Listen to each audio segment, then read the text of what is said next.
Oi, gente. É um prazer imenso estar aqui com vocês outra vez, né? Nós tivemos um ano muito difícil, né? O ano passado foi um ano de muita aprendizagem e de muito sofrimento, muita dificuldade. Com essa versão online, né, remota do Papman, eu escolhi abordar um tema extremamente importante e uma coisa meio fora da caixa, né? O pensamento multiplicativo e a BNCC. Em que sentido o pensamento multiplicativo? Quando a gente recebe os alunos no ensino médio, a gente parte da premissa que eles trazem um mínimo de cognição matemática em vários eixos cognitivos.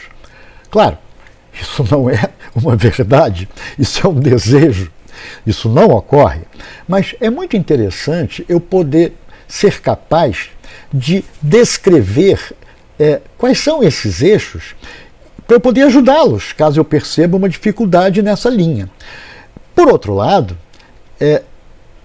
os aspectos relacionados com a multiplicação, ou como a gente prefere chamar, o campo multiplicativo ou o comportamento multiplicativo, ele ocorre em inúmeras, mais de 10, 12, se não me falha a memória, habilidades relacionadas lá na BNCC.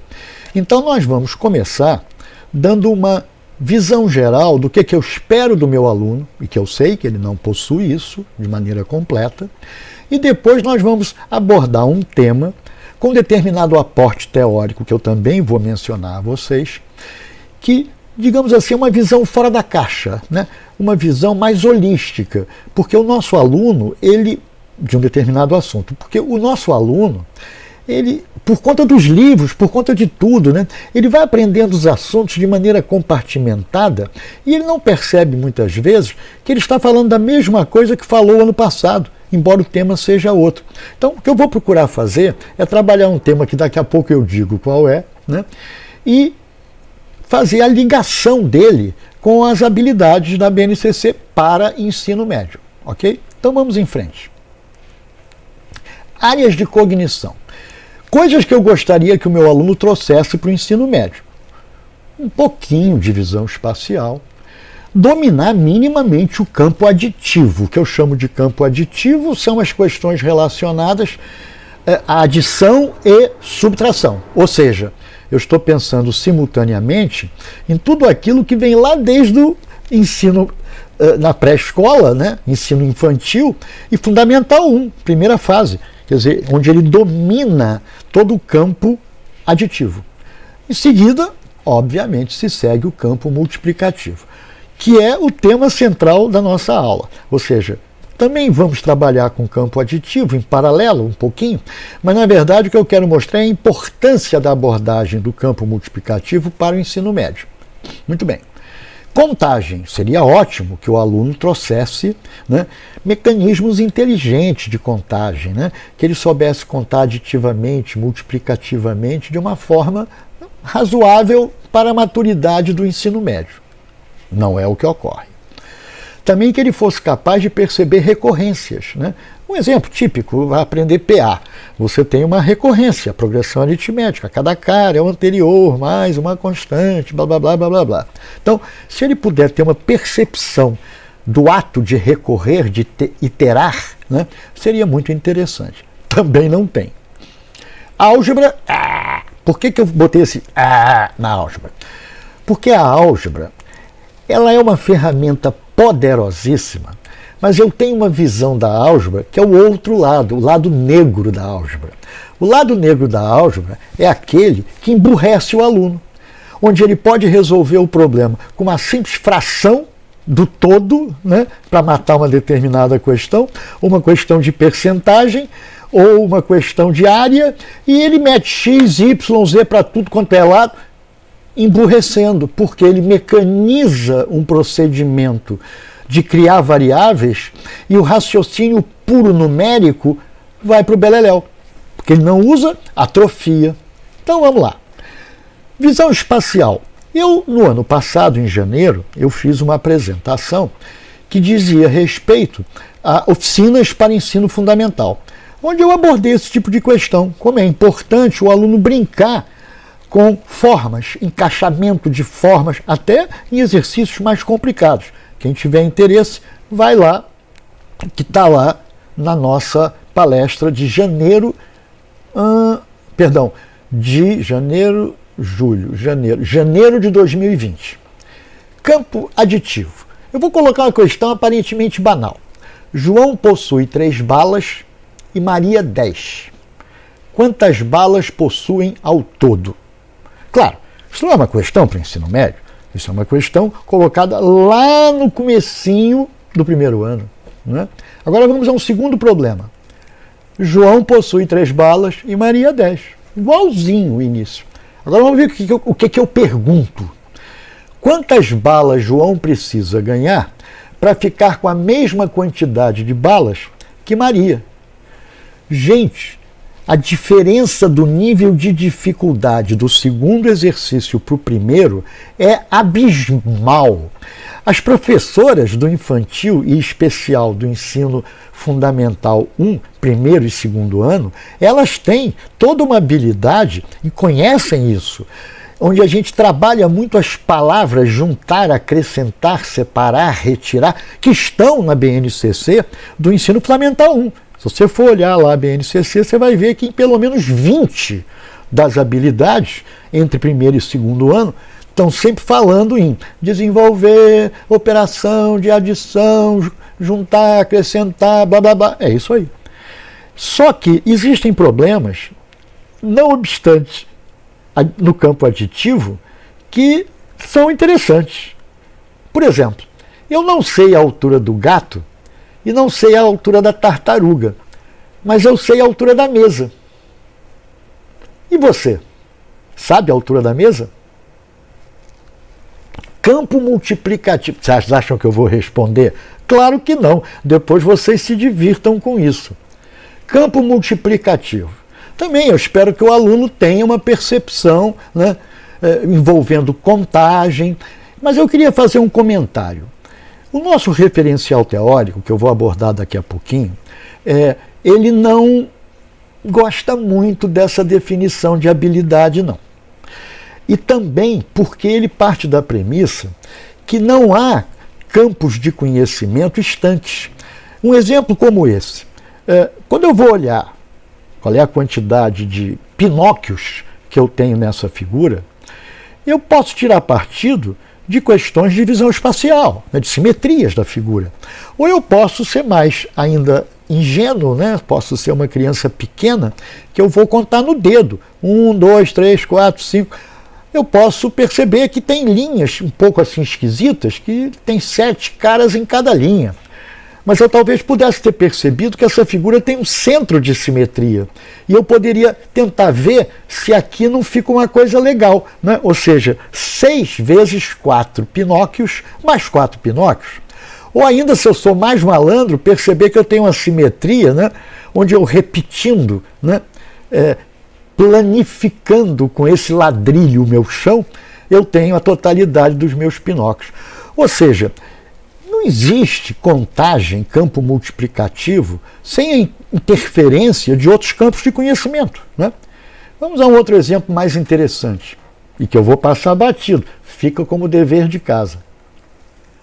Quantos dedos você enxerga?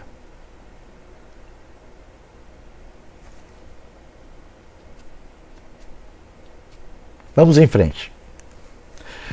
Contagem, fundamental. Contagem, como eu comentei, quando chega lá no ensino médio, brabeira de contagem, nós estamos em análise combinatória, onde o pensamento multiplicativo é extremamente mandatório. Né? Então vamos ao primeiro exercício. Se você escreveu os números de 12 a 20, quantos números você escreveu? Isso parece uma bobagem, mas os alunos têm uma terrível dificuldade com isso. Eles não percebem que você tem intervalos entre 12 e 20. Os intervalos são 8, mas o 12 e o 20, nas pontas, é um número a mais do que o número de intervalos. Depende se você pensou mais no início ou no fim. Então ele fala que são 8 números, ele faz 20 menos 12, ou seja, ele não domina na contagem o campo aditivo. nem o campo aditivo. Vamos em frente. Uma figura como essa, onde eu posso perguntar, eu tenho duas espirais, uma verde e uma branca. Eu quero saber quantos quadradinhos tem na espiral branca. Como é que você vai contar isso? Eu estou lembrando a vocês, quero lembrar a vocês, que o que eu estou abordando são coisas que eu espero que o meu aluno, ao chegar no ensino médio, tenha um mínimo de competência. Se não o tiver, eu posso sugerir a ele que ele desenvolva determinados aspectos com os quais ele ainda está meio fraquinho de cognição, correto? Esse exercício pode ser feito de inúmeras maneiras. Uma curiosa é a seguinte: olha só, aquele pontinho escuro lá no fim, um quadradinho. Depois em cima laranja, 2 quadradinhos. Em azul, 3 quadradinhos. Em meio que marrom, caramelo, 4 quadradinhos. Em roxo à direita, 5 quadradinhos. Eu estou contando sem pegar a linha inteira, né? Eu pego a linha, paro num quadrado anterior e eu estou percebendo que a espiral branca é quase igual à espiral verde. Tentem depois pensar assim: a espiral branca é quase igual à espiral verde.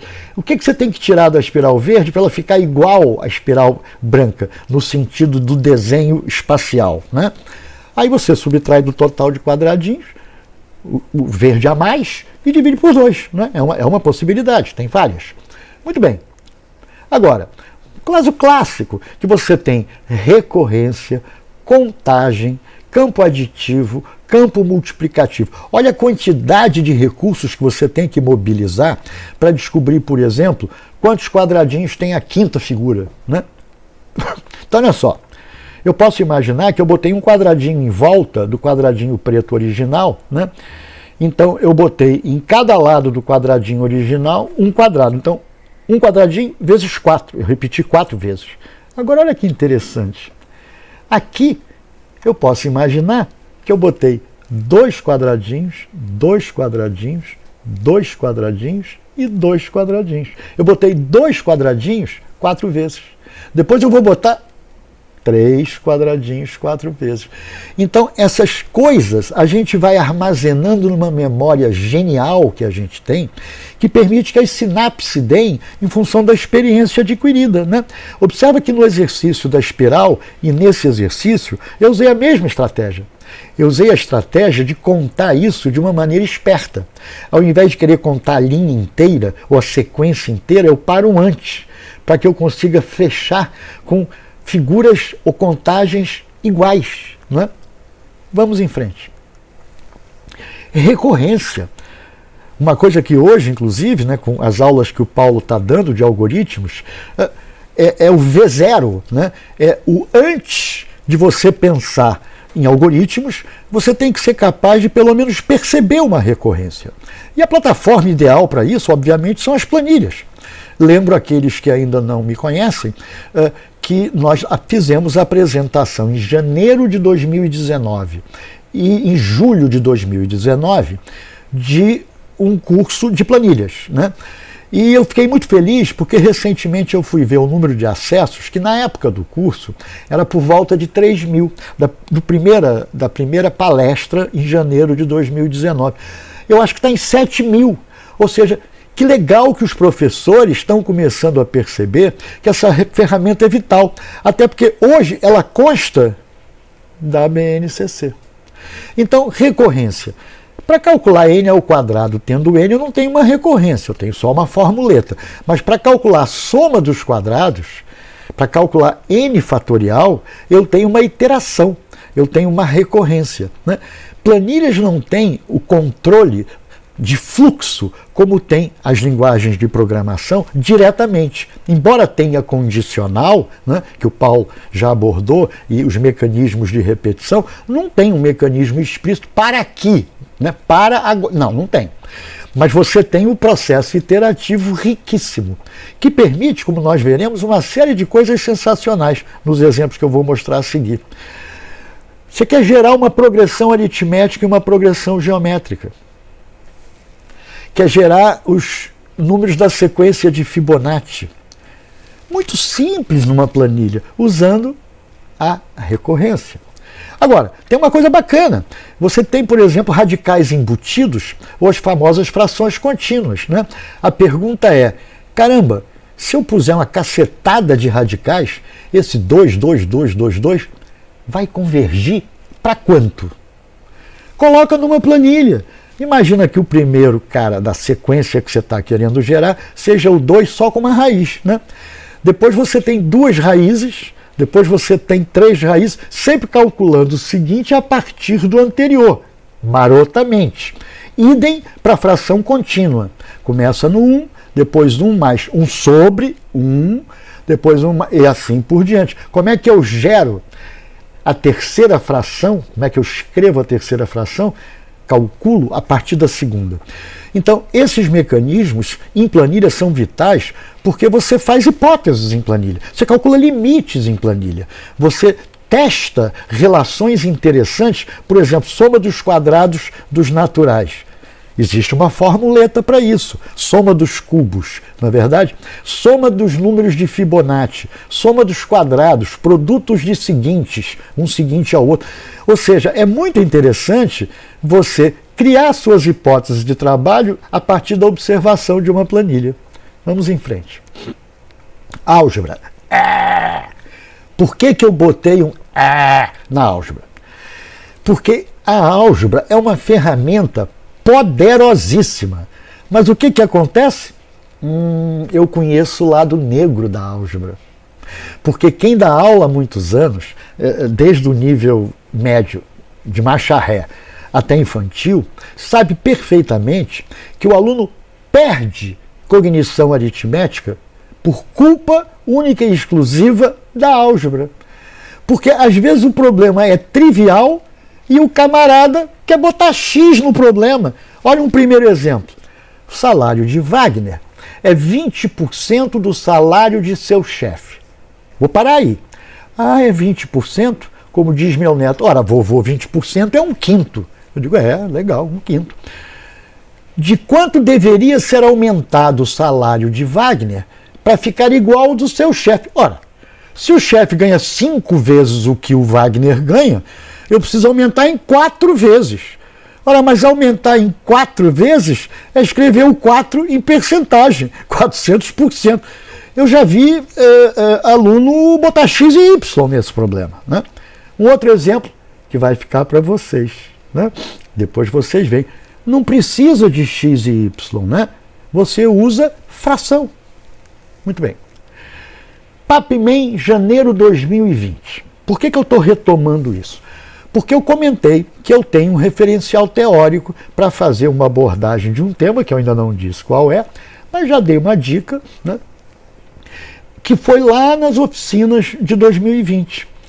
Por quê? Eu coloquei uma tela com um monte de pensadores da educação, né? Essa tela aqui está.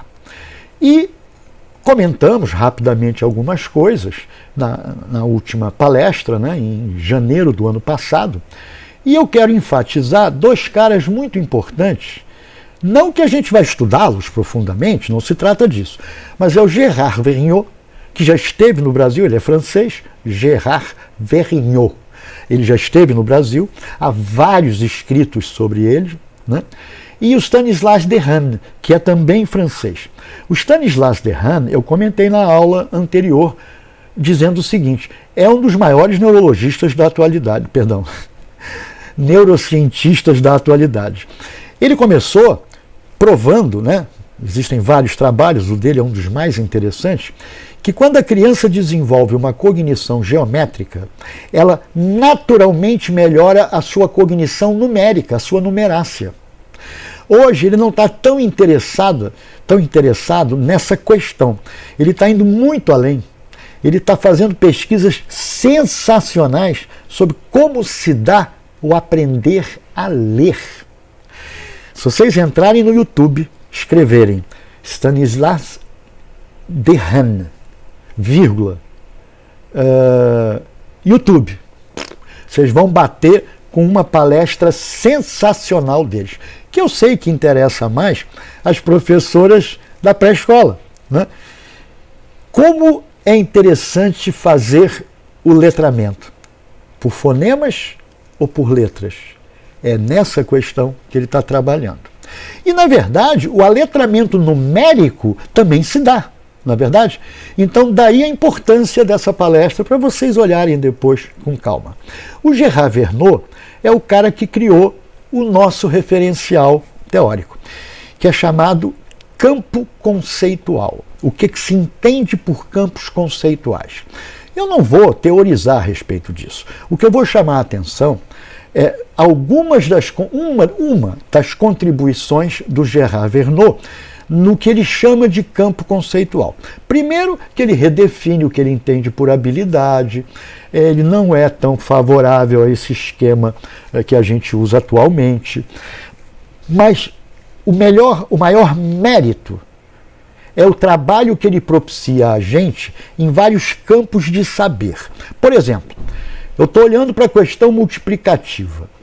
Será que eu consigo definir padrões de processos mentais multiplicativos para dominar o campo multiplicativo? Idem para o campo aditivo, com mais forte razão, e o campo do trabalho com as frações, e o campo do trabalho com a álgebra. Será que eu consigo mapear as questões centrais e daí criar, digamos assim, padrões mentais para a criança poder perceber como se dá o trabalho no determinado campo? Na verdade, para nós percebermos como se dá o trabalho, porque o Vergniaud, ele dizia o seguinte, dizia não que ele não morreu, tem quase 90 anos. O Derrame é mais jovem, 55, 56. O Vergniaud dizia o seguinte, a gente tem que ouvir as crianças. A gente tem que ouvir as crianças para entender como é que a cachola dela funciona. Daí a gente vai entender a melhor forma de explicar para as crianças. E eu não quero exagerar não, mas para mim criança é qualquer um com menos de 50 anos. Tá ok? Vamos em frente. Teoria dos campos conceituais. Qual é o dever de casa para vocês que vocês vão amar?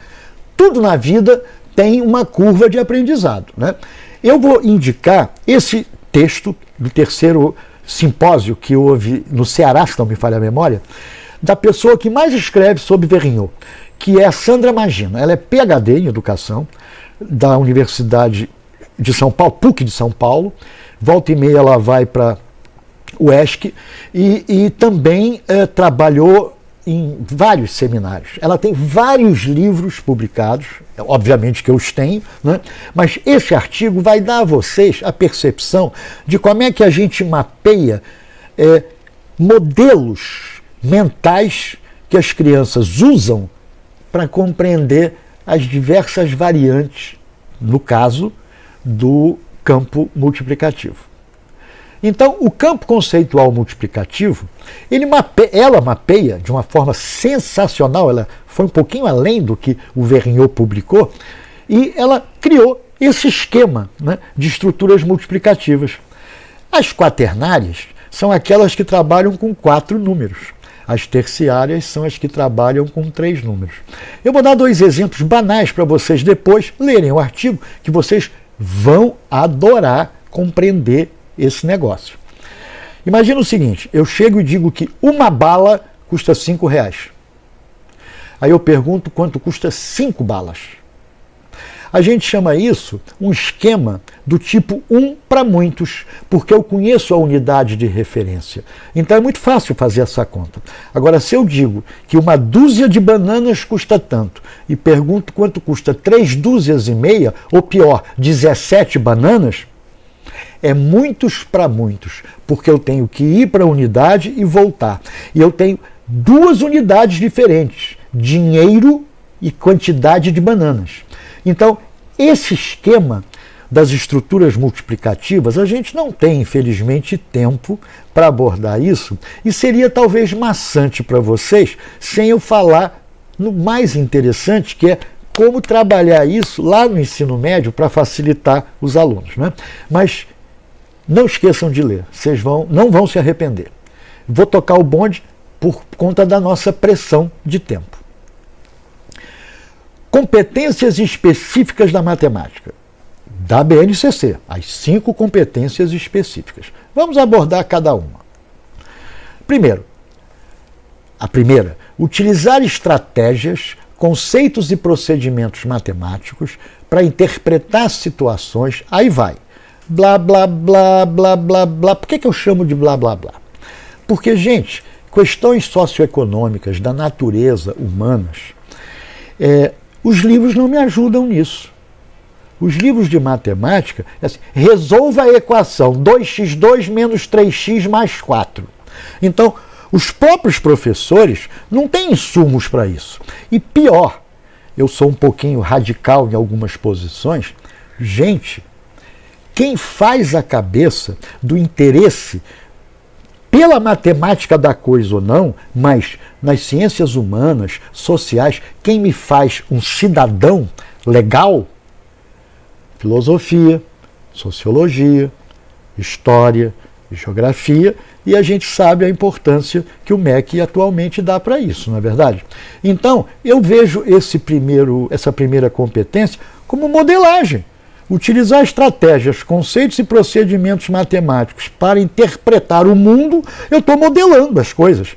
Agora, eu só enxergo a modelagem. O resto não cabe a mim, professor de matemática, mandatoriamente desenvolver, porque eu jamais seria capaz de fazê-lo sozinho. Não é verdade? 2. Propor ou participar de ações para investigar desafios do mundo contemporâneo e tomar decisões éticas e socialmente responsáveis.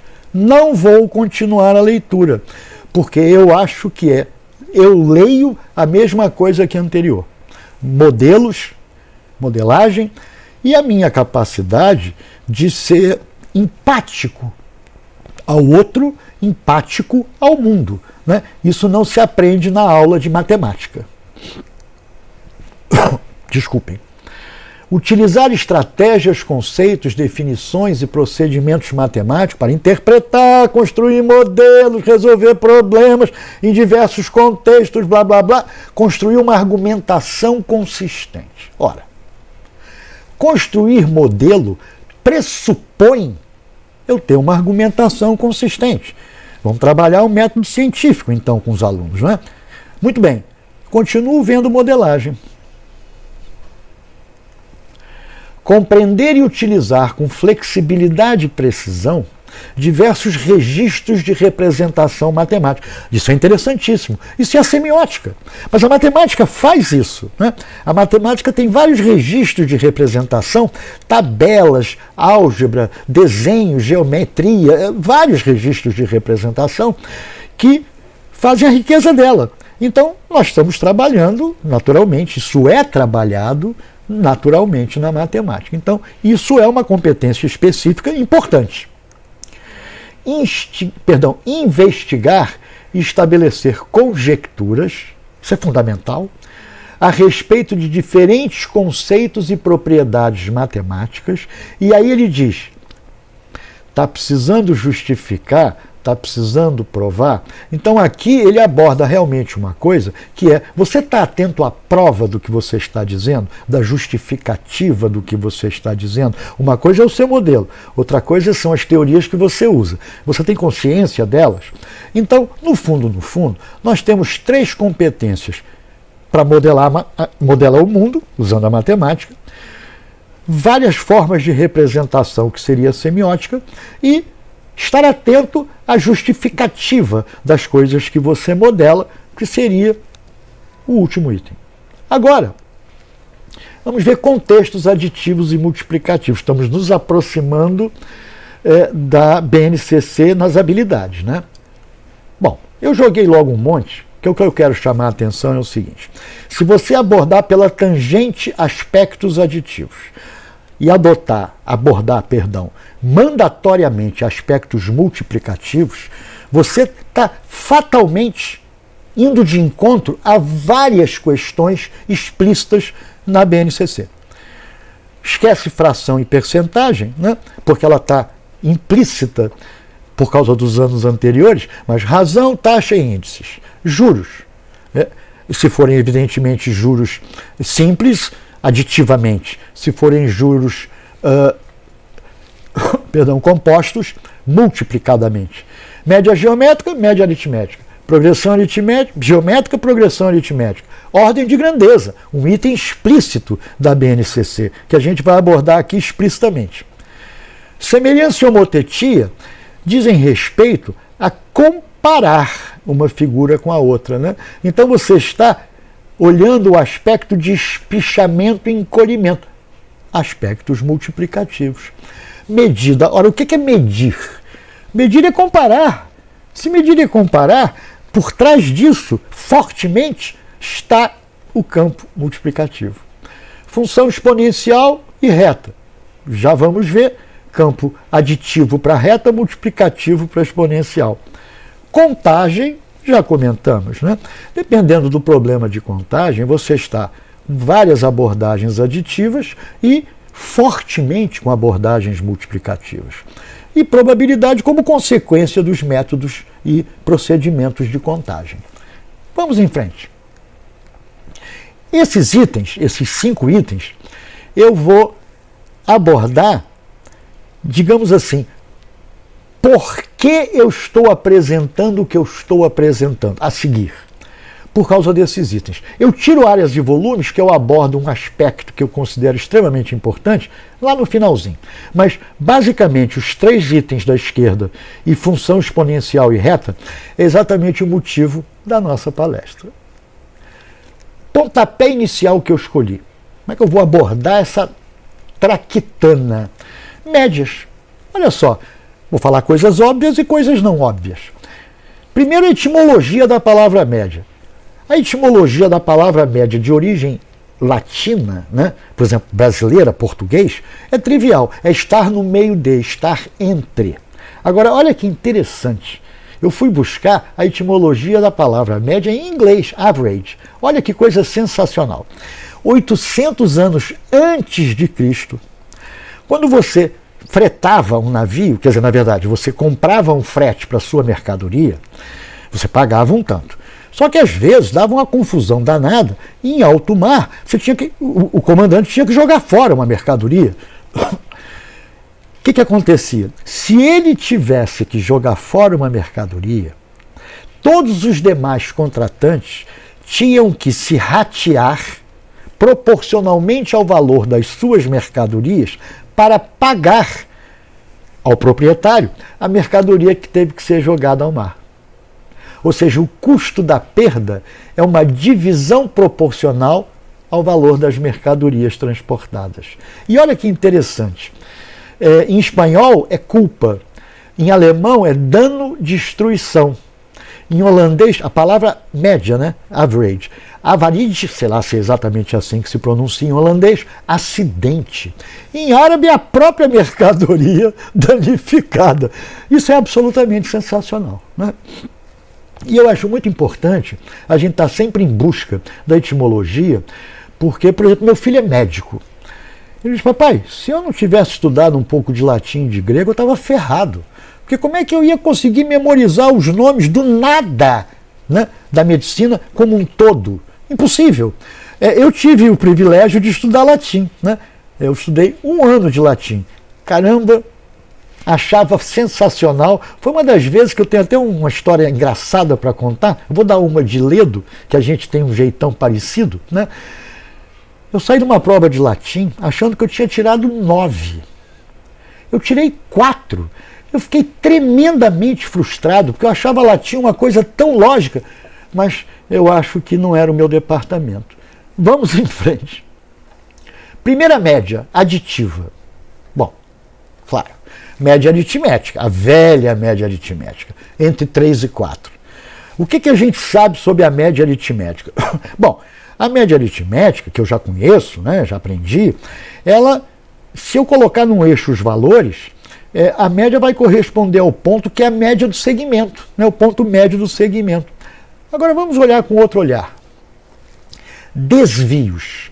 Eu estou no ponto A, quero ir para o ponto X. Então eu vou ter um desvio do número A para a média aritmética. E agora eu vou da média aritmética para o maior dos 2 números, que é B. Eu vou ter o mesmo desvio. Se eu tiver o mesmo desvio, eu vou estar no ponto médio. Mas se eu impuser que esses desvios são iguais, ou seja, MA menos A igual a B menos MA, eu vou obter exatamente, para o ponto associado ao ponto médio, a média aritmética. Vai ter que ser A mais B sobre 2 se eu quero que os desvios aditivos sejam iguais. Agora, olha que interessante. Quando a gente trabalha com média com um bando de números, né, na verdade, desvio seria o valor de referência que eu estou pensando menos cada dado que eu possuo. Ou seja, se eu quiser calcular o desvio aditivo de verdade, não é assim como eu fiz, porque a minha referência é o valor x e eu vou subtrair cada cara.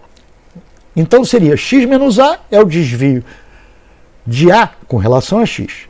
X menos B é o desvio de B com relação a x. Se eu somar esses desvios e forçar a que ele seja zero, eu vou obter exatamente a média aritmética.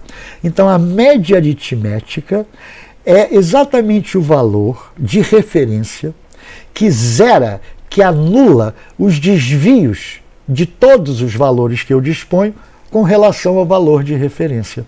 Moral da história: quem iguala a zero, que é o neutro da adição, da operação de adição, né? O zero mais alguma coisa não faz coisa nenhuma, a gente chama de neutro para quem estudou grupos, anéis, corpos, etc. Então, a soma dos desvios aditivos se anulando é exatamente para a média aritmética. A referência seria a média aritmética. Agora vamos para propriedades que o nosso Vergniaud considera vitais. Ele acha que quanto mais você consegue falar sobre o seu objeto de dúvida, de discussão, quanto mais você briga com ele, brinca com ele, mais você o domina. Então eu vou colocar aqui algumas propriedades rapidinho, algumas muito conhecidas. A média aritmética é um valor intermediário entre o menor e o maior dos valores que você tem. Você acha isso óbvio? Isso precisa ser provado. A mais B sobre 2 eu tenho que provar que está entre A e B. Não é verdade? A média aritmética é influenciada por todos os valores, por todos e por cada um. Porque ela, na verdade, é a soma de todos dividido pela quantidade. Parece uma coisa trivial, né? Não é. A média aritmética não necessariamente coincide com um dos valores que a compõem. A média aritmética pode ser um número que não tem um correspondente na realidade física. Por exemplo, o número médio de filhos na minha família é 2,3. Pô, mas nenhuma mãe tem 2,3 filhos, não é? Então isso, às vezes, para criança, fica meio esquisito ele entender isso. Soma dos desvios aditivos com relação à média aritmética é zero. Já comentamos. A média aritmética é o valor representativo dos dados a partir dos quais ela foi calculada. No sentido de que, como ela depende de todos, ela pode ser até um mau representante, mas ela é um representante, porque ela depende da totalidade dos dados. Agora, olha que interessante. Espera lá. Deixa eu dar uma marcha ré aqui. Perdão. A média aritmética, ela anula os desvios, né? Mas observa, quando você calcula uma média aritmética, uma maneira de você verificar se você errou ou não errou a conta é calculando os desvios. Olha eu com uma cara maluca, né? Que ficou parado aqui. Deu algum problema aqui na transmissão, eu acho que foi superado, tá? Acho que foi problema relacionado aqui ao computador, não sei. Muito bem, voltando aqui à vaca fria, né? Uma expressão mais velha do que eu. Então, quando você quer ter certeza que acertou o cálculo de uma média aritmética, você soma os desvios. Se não der zero, você quebrou a cara, né? Muito bem.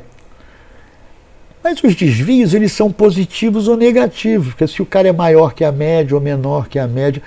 Se eu quisesse descobrir um cara que está, digamos assim, equidistante, entre aspas, de todos os pontos, que não faz muito sentido isso, mas que tem uma distância pequena com relação a todos os números, né? Cuja soma das distâncias a todos os números seja a menor possível, ou algo semelhante. Bom, Os desvios não adianta eu somar que vai dar zero. Mas como tem positivo e negativo, eu podia calcular o módulo. Por exemplo, torno ele positivo. Ou elevar ao quadrado. Também evito o problema do menos e do mais. Se eu calcular o módulo e somar, o valor x de referência, que torna a soma dos módulos a menor possível, não é a média, é a mediana. Agora, se você levou ao quadrado, ou seja, desvios chamados de quadráticos, somou essa tralha toda e pergunta qual é o menor valor possível que isso dá? Isso é a variância. Se você dividir pela quantidade de caras, o desvio padrão médio é a variância, né? E o desvio padrão, só que eu estou com a mão na massa aqui, é a raiz quadrada desse troço. Agora, é fácil você perceber isso. E, aliás, o Branco deu aula, né, essa semana de mínimos quadrados. Então, né, qual é o mínimo de x menos x1 ao quadrado? X menos x2 ao quadrado, etc. x menos xn ao quadrado. Ora, quadrado de x menos x1 vai dar x ao quadrado, 2x1x mais x1 ao quadrado. Ora, quanto x ao quadrado eu vou ter? N. N parcelas x ao quadrado. Quem vai ser o coeficiente de x? Vai ser menos 2, a soma do x1 com x2, com x3, com x4, a soma. Não é menos b sobre 2a o x que maximiza ou minimiza uma expressão quadrática? Menos b sobre 2a vai dar exatamente, a média. O menos b vai ser o dobro da soma sobre 2a, e 2a é n, na verdade, é o a, vai dar a média. Tranquilo? Vamos em frente. Outra média, agora multiplicativa. Vamos imaginar, veja, não estou inventando nada, mas vamos ver aonde a gente pretende chegar. Admita que num experimento você tenha 100 bactérias em uma lâmina. Com microscópio, você está lá com a lâmina no microscópio, você contou 100 bactérias. Uma hora depois tem 150. Ou seja, aumentaram, o total de bactérias aumentou em 50. Vamos olhar os dois seguintes argumentos. O primeiro, devemos esperar um novo aumento de bactérias na próxima hora, mantendo o mesmo crescimento. Assim, após 2 horas, haverá 150 mais 50, que é igual a 200 bactérias. Observem que a palavra crescimento, ela tem duas conotações, né? Porque, por exemplo, quando você diz que o seu filho cresceu 2 centímetros, é um crescimento aditivo. Mas quando você diz que a inflação cresceu 10%, é um crescimento multiplicativo, não é verdade? Então, a pergunta é, o segundo argumento é um pouco diferente. Ele pensa assim, caramba, houve um aumento de 50 bactérias num total de 100. Eu não acho razoável, agora que eu tenho um total de 150, daqui a 1 hora, outra vez 50 bactérias. Porque antes parece que cada 2 bactérias, na verdade, acabavam de alguma maneira gerando mais uma. Então não está legal eu achar que esse comportamento é aditivo. Na verdade, esse comportamento, como todos sabem, é multiplicativo. Bom, então eu vou ter 225 bactérias. Então a pergunta é, média multiplicativa, né? A pergunta é, 150 está multiplicativamente entre 100 e 225? Essa é a minha pergunta, né? Porque delta é o desvio, mas o desvio em que contexto? No campo aditivo ou no campo multiplicativo? Não é verdade? Então, olha, se for um desvio multiplicativo, então o que eu quero é que eles sejam iguais. Mas o desvio multiplicativo é não quanto eu tenho que somar para chegar ao outro valor, mas por quanto eu tenho que multiplicar.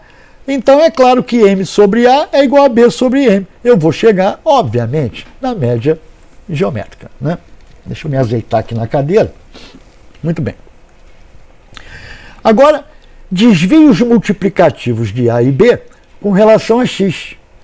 Ora, x sobre A é o desvio de A com relação a x. X sobre B é o desvio de B com relação a x. Quem é que torna o produto desses desvios igual a 1? O 1 é o neutro multiplicativo. É a média geométrica. Então é sempre a média. Agora, média aritmética no contexto aditivo, média geométrica no contexto multiplicativo. Então, quem é que iguala ao neutro o produto dos desvios multiplicativos?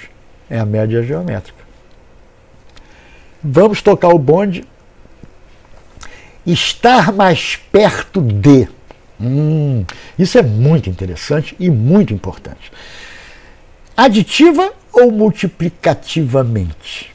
A pergunta é, nessa figura, A, B e C estão mais perto de 10 ou estão mais perto de 100? Se eu pensar aditivamente, vocês concordam comigo que o estar mais perto de A, que é o menor, do que de B, se o eixo está apontando lá para a direita, estar mais perto de 10 é estar à esquerda da média. Estar mais perto de 100, que é o maior, é estar à direita da média. Então a média é uma fronteira entre o estar perto. Não é verdade? Bacana. Então é lógico que quem estiver acima de 55,5 vai estar mais perto de 100. Quem estiver abaixo de 55,5 vai estar vai estar mais perto de 10. Agora, e como é que seria esse lance multiplicativamente? Mesmo lance. A, B, C. Tudo bem. Mas qual é a média geométrica agora? Entre 10 e 100. Vai dar 10 raiz de 10, que é o 31,6. Bacana. Esse número é manjado pelos alunos quando eles aprendem em física, né? Ordem de grandeza. Né? Olha por quê. Quem estiver à esquerda está mais próximo de 10. Quem estiver à direita está mais próximo de 100. Moral da história.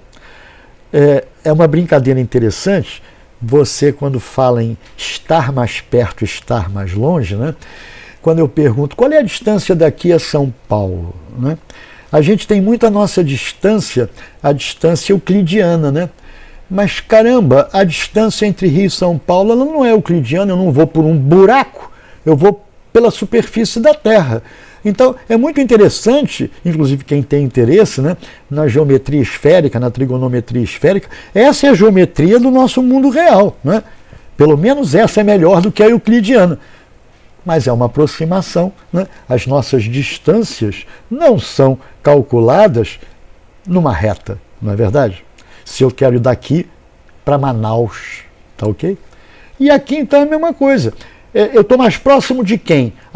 Multiplicativamente, se eu for um número 20 e poucos, eu estou mais próximo de 10. Se eu for o número 48, eu estou mais próximo de 100. Porque não é aditivamente. Diretamente ligado a isso está exatamente a ordem de grandeza, que é um dos itens explícitos da nossa BNCC. Né? Então, como é que funciona isso? Qual é a ordem de grandeza de um número? A gente quer saber o seguinte, o número 39 está entre 10 e 100. Já já vocês vão sacar que vai ser exatamente a mesma coisa que a gente aprendeu agora. Mas eu quero saber qual é a ordem de grandeza dele. O que é ordem de grandeza? É qual é a potência de 10 mais próxima dele. Então, olha só. Quando você quer escrever um número na notação científica, você escreve esse número como produto de um cara entre 1 e 10, sem ser 10, e uma potência de 10. Então 39 é 3,9, que está entre 1 e 10, vezes a potência 10 elevado a 1. Mas se eu quiser saber qual é a potência anterior e a potência seguinte, né? Perdão, eu vou ter que olhar esse estar mais perto de que maneira? Né? É sensato ser aditivamente? Não, não é sensato ser multiplicativamente, ser aditivamente, né? É multiplicativamente. Então, 3,9 está entre 1 e 10. Legal. Pois é, mas entre 1 e 10, como? Eu tenho que achar a raiz quadrada. Eu vou encontrar 31,6. Esse número 3,16 é o que a garotada decora. Porque quando ele escrever na notação científica o número, se a parte fora da potência, né, for maior do que 3,16, ele vai estar mais perto da potência seguinte. Se for menor, da potência anterior. Está claro? Veja bem, às vezes dá a impressão que eu estou dando aula para vocês. Não, eu estou dando uma aula, né, para professores, mas com o viés de eu estar pensando nos alunos. Então, minha intenção é o que daqui vocês podem extrair de interessante para trabalhar esses materiais com os alunos de vocês. Vamos em frente, tem muita coisa para rolar. Muito bem. A altura de uma nota. Vou passar batido, mas vou passar, é irresistível, né? Você tem um piano que tem aquelas cordas que são batidas pelos marteletes, né? E você tem lá a escala Dó, Ré, Mi, Fá, Sol, Lá, Si, e repete periodicamente. E tem as notas pretas, que eu, por economia, eu vou chamar de Dó, Dó sustenido, Ré, Ré sustenido, Mi, Fá, Fá sustenido, e assim por diante. Muito bem, então eu tenho ao todo, né, eu tenho 12 intervalos entre notas consecutivas. Porque de Dó a Dó eu tenho 7 notas brancas e 5 notas pretas. Então eu tenho 12 notas ao todo. Qual é o desvio de som entre as notas? Caramba, como é que eu vou medir esse negócio, né? Como é que eu vou medir esse negócio de desvio entre os sons? Eu vou medir da seguinte maneira. Perdão. Ora, eu tenho uma corda. Pitágoras já estudou isso, né? Pitágoras estudou isso, não foi no violão, mas no violão você tem a primeira e a última corda, é o Mi, na verdade, a nota Mi. Observa que a corda de baixo é a que é a Mi mais grave, né? Porque o violão roda ele assim para ficar, digamos, como se você estivesse pegando ele. Então, o que acontece? As associações de notas, o Pitágoras já sabia que havia uma relação, né, de 1:2 entre notas que soavam como se fosse a mesma, uma mais grave, outra mais aguda, né? Então, do Mi ao Mi, bacana. Quando eu boto o dedão lá no meu violão, e eu boto o dedão aqui no meio, né, a corda, na verdade, vai daqui para lá. Então a pergunta é, essa distância, que até está marcada aqui com um errozinho, né, porque o Mi não está certo, o Mi é aqui mesmo, que é botando... Não, o Mi aqui, é botando o dedo no meio, é como se eu esticasse a corda daqui até aqui, ok? Muito bem, ele percebe que é 1:2. Mas então eu pergunto o seguinte, mas vem cá, se esses intervalos sonoros eu quiser que sejam iguais, eu estou pensando em comprimento de cordas. Como é que se dariam os comprimentos das cordas? Nota que o traste do violão, as distâncias não são iguais. Cada desvio, se eu quero uma coisa multiplicativa para o tamanho da corda, ou para a frequência, né, daquela nota, eu vou ter L para L sobre 2, ou L sobre 2 para L, um total de 12 desvios. Um total de 12 desvios vai dar, então, desvio é raiz 12 de 2. Bacana, que dá um vírgula, alguma coisinha. Moral da história, um semitom, que é o que a gente diz, cada intervalo entre uma nota e a seguinte, branca, preta, preta, branca, branca, branca, não importa, vai ser um semitom. Então, por exemplo, curiosidade, de Dó até o Sol, né, eu tenho 7 intervalos. Então eu vou ter que pegar o meu desvio e elevar a sétima, né? Vai dar quase 1,5. Isso porque a gente chama essa escala em que a gente igualou as distâncias, né, entre aspas, entre os sons, como uma escala temperada. Agora, o Pitágoras dizia que 3/2 é uma fração linda e por isso que o som é harmonioso quando você toca o Dó com o Sol. Então ele dizia, e é verdade, que sempre que a razão entre as frequências ou entre o tamanho da corda, né, para vibrar notas harmônicas, gostosas de se ouvir, a fração que representa esse quociente é de numerador e denominador simples, 9/8, né? Coisas assim, 4/3, mas jamais 342 dividido por 157, não seria um som harmônico. Bom, com isso, a gente já viu uma outra aplicação do saber multiplicativo, né? Agora, vamos ver o seguinte, aonde que a gente vai usar isso para trabalhar com duas variáveis? Ou seja, eu quero saber como é que se comporta uma grandeza frente a uma outra grandeza, né? Ou seja, eu tenho uma relação entre duas grandezas. Eu posso fazer um experimento na física, um experimento na química, na biologia, né? Não importa. Então, eu vou dizer que x é uma variável que eu chamo de independente e y a dependente. A minha questão é, dado aquele particular experimento, como é que é o comportamento de y frente ao comportamento de x? Vamos lá. Então, se o x variar de uma em uma unidade, tem lá a sua unidade, como é que vai ocorrer a variação do y? Essa é a pergunta. Vamos ver um exemplo. Y é a distância que um carro percorre.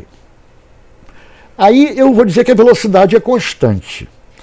Eu quero saber o seguinte, se a velocidade é constante e eu variar o tempo de 1 em 1 segundo, o que está acontecendo com os desvios dos y correspondentes? Né? Ou seja, se de uma em uma hora eu vou ver a distância percorrida, a pergunta é, de 1 em 1, estou repetindo, os mesmos desvios na variável x. O que vai acontecer com os desvios na variável y? Agora um outro exemplo. Se y é a quantidade de bactérias que eu tenho lá numa lâmina, no microscópio, né, e t a variável tempo, x a variável tempo, como é que rola esse comportamento? Se eu variar x de uma em uma unidade, o que vai acontecer com os desvios de y, né, dos y? Eu repeti aqui os mesmos exercícios. Eu posso, de repente, fazer os experimentos, tascar em tabelas. A propósito, a professora Flávia, essa semana, também falou de uma maneira muito legal, porque tem tudo a ver com o que a gente está fazendo aqui, o que é um experimento determinístico, o que é um experimento aleatório, ou não determinístico, né? Probabilístico, estocástico, etc. Bacana. Então, eu posso botar em tabelas. Aqui meu experimento é determinístico, sem dúvida. Aí eu vou me surpreender. Quando eu colocar os pontinhos do meu experimento num gráfico, eu vou ver duas coisas com essa pinta. O primeiro exercício vai dar uma reta e o segundo exemplo vai dar uma coisa que eu posso até dar o nome, exponencial, não é? Interessante. Se os x variarem com intervalos iguais, se os desvios nos x forem iguais, o que acontece com os desvios nos y? Vão ser iguais também. Se x percorre os valores de uma PA, os y percorrem os valores de uma PA. Então, se você imaginar que essa reta você está restringindo o domínio de olhar para ela só com os inteiros, por exemplo, ou com os naturais, você está representando uma PA, um gráfico de uma PA. Claro que o gráfico de uma PA é uma reta, né? Porque eu tenho desvios constantes, aditivos. Agora, no segundo exemplo, se os x variam de 1 em 1, ou de intervalos iguais, o que vai acontecer com a variação dos y correspondentes? Muito interessante. Porque o quociente entre os y consecutivos é que vai ser constante. Então, o D no primeiro gráfico seria a razão da PA? Ou a razão da PA está embaixo? O D seria a razão da PG? Quer dizer, eu estou pensando nos Y, tá certo? Os Y teriam como razão, no primeiro caso, da sua progressão aritmética, que é como os valores se propagam, né, o valor D. É claro que, já que as diferenças entre os x também é constante, também é uma PA, os valores de x. Então, olha que interessante, nós estamos unindo média aritmética, com espaçamento igual aditivamente, com progressão aritmética com gráfico de reta. Espaçamento na variável independente uniforme, com média geométrica, progressão geométrica e curva exponencial. PA, no caso do segundo exemplo, vai dar PG na vertical, ou seja, os y variam segundo uma PG. Agora, olha só, então, se eu quisesse me antecipar, né, eu diria, legal, quer dizer, o meu y vai ser um valor inicial, mas k vezes, quantas vezes o x aumentou. E no caso da geométrica, né, a gente vai ter k vezes k vezes k vezes k. Eu estou multiplicando por k, o mesmo k, várias vezes. Ali eu estou somando xr's, quer dizer, x razões, xk's. Observa que eu estou chamando de y0 o valor inicial. Quando a gente estuda PA e PG, a gente sempre bota o maldito primeiro termo como índice 1. Mas aqui o índice é 0. Então aqui está escrito AN mais 1 igual a N mais... AN mais 1 igual a A1 mais N menos 1 que multiplica R. Só que aqui não é N menos 1, é N, porque eu chamei de 0 o valor inicial da minha PA, não é verdade? Vamos em frente. Agora sim, estamos chegando aos finalmente. Nós temos agora as nossas habilidades. Quantas que nós preparamos esse tipo de aula, só para dar ideias, né? Para chegar ou facilitar o estudo de que coisas? Vamos lá. Taxas e índices sociais. É a nossa habilidade 104, né? Da primeira competência específica da matemática. Tá? Então, interpretar taxas e itens de natureza, não importa qual é a natureza, eu vou interpretar, é matemática, eu vou interpretar o índice. Né? Então, PG, né? Desvios geométricos, desvios multiplicativos, estão intimamente ligados a taxas e índices. Perímetros, áreas, volumes, capacidade e massa. Aí é um certo exagero meu, porque no fundo, gente, medir é comparar. E comparar é multiplicativo. Então é lógico que se você domina o campo multiplicativo, você tem mais facilidade de brincar com as medições, não é verdade? Então lá está. Perímetro, área, volume, ou seja, ali é o texto específico que eu estou colocando aqui da própria habilidade da BNCC. Depois a 203, tudo bem, juros simples e compostos, claro. Não quero perder muito tempo com isso, vocês têm acesso, vão ter acesso ao vídeo permanentemente, têm acesso à BNCC, podem fazer essa comparação com mais vagar posteriormente. Né? Crescimento linear e exponencial, para juros no caso, né? Depois, áreas e volumes de prismas, porque quando você tem a formuleta padrão, tudo bem, é calcular o valor D. Mas quando você tem que decompor a figura para calcular uma medição, você está no processo aditivo. Quando você tem duas figuras semelhantes, você está no processo multiplicativo. Então, 309. 313. Essa nós fomos ao âmago da questão, né? Notação científica. Tá certo? Isso é uma das habilidades explícitas da BNCC. Função exponencial e logarítmica, claro que logarítmica eu não abordei, mas a função exponencial, a indução a ela sai dessa discussão. Né? Então, vamos para o próximo. Tabelas versus primeiro grau. Ou seja, você monta uma tabela de dados. Como é que eu sei que é uma reta? Se os x estiverem em PA e os y também estiverem em PA, é uma reta.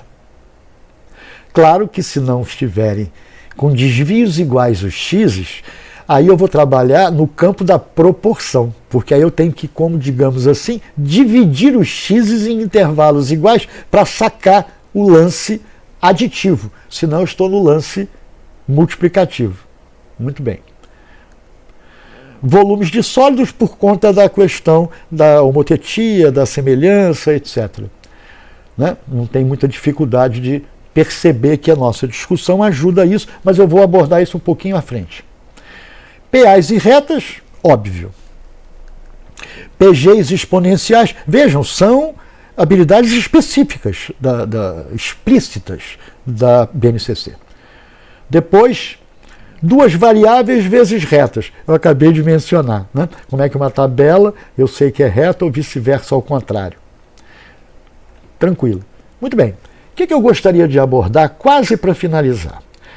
É muito comum a gente observar em geometria espacial problemas desse tipo.